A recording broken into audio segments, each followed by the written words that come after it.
Normally what I would do is I'll have people imagine two futures. So one future where you continue to smoke, because you're not really thinking about the consequences, are you? Not really, no. Sometimes you do. On a rainy Sunday, you kind of think to yourself, what am I doing? Let me give you a statistic. Sorry to interrupt you.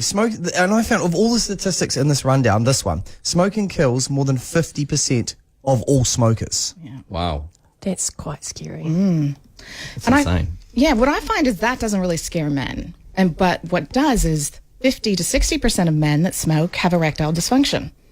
So. Are we going down that road? Oh, Dave. Oh, my God, Dave's face totally dropped that time. Wow. Not even 7 o'clock. Yeah, you tell men they're going to die of cancer or a heart attack, they don't care. Tell them their dick won't work, and they listen. Yeah. Is that like it is, Caroline? So So now we're going to put you tidbit. through a test. Why those cameras appeared in the studio? Let's see how much it's affecting you, Dave. Pressure. Yeah. So I have you imagine two futures. So one future where you continue to smoke, and I mean, I don't say you're dying of lung cancer or anything like that, because I don't think that's a good seed to put in anyone's head.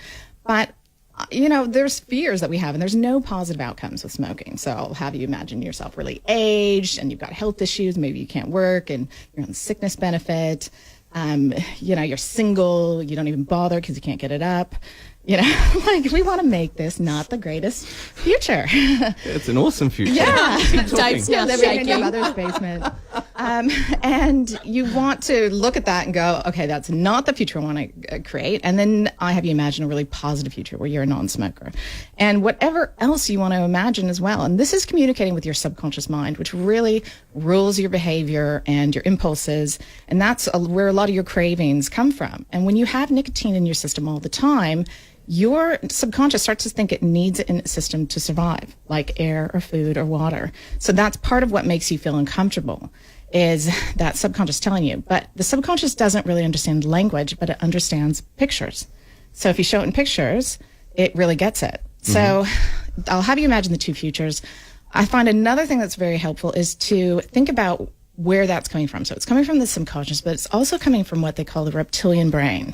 So reptilian brain is the most primitive part of your brain that keeps you alive, basically, keeps your heart beating and your digestion going, and it's all about survival. So that's the part that thinks it needs nicotine to survive. So I find a helpful exercise is to imagine that part of you, like a lizard or a reptile, you know, you can choose, telling you to smoke every time you have a craving. And I find it's like you kind of see it for what it is, and you don't want that part of you ruling your life. But that part of you becomes very activated when you drink or do drugs, which is why we make poor decisions. You know, we don't think about consequences when that part of the brain's in charge. So, Wow. That's such a mental side, isn't it? Yeah, and just places I never think you could go. The reptilian brain is a thing. Do girls have that as well?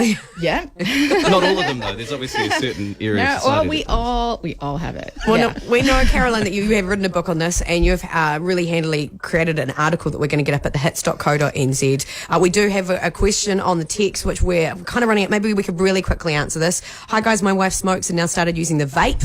She's cut down on her nicotine intake. Is this wise? From AJ. I mean, I think it's wiser than smoking, but I think it should be an interim thing to get you off of it. Okay. But it's not a long-term thing. It's not great to bring the water into your lungs. No, I can actually chime in on this because I did a little bit of vaping for a while and my lungs felt terrible. Okay. So not good, AJ, not good. Thank you so much, Caroline, for coming in this Thank you, morning. Caroline. Yeah. Dave, do you feel like she set you off on a path of success? I'm thinking about it and looking at it in a whole different way now, you know, with things to think about and the whole vitamin thing. So that's amazing. So are we, definitely better off than I Dave. was. Yeah. So So when when you're thinking about your nether regions in a do you whole get other it? way. Yeah.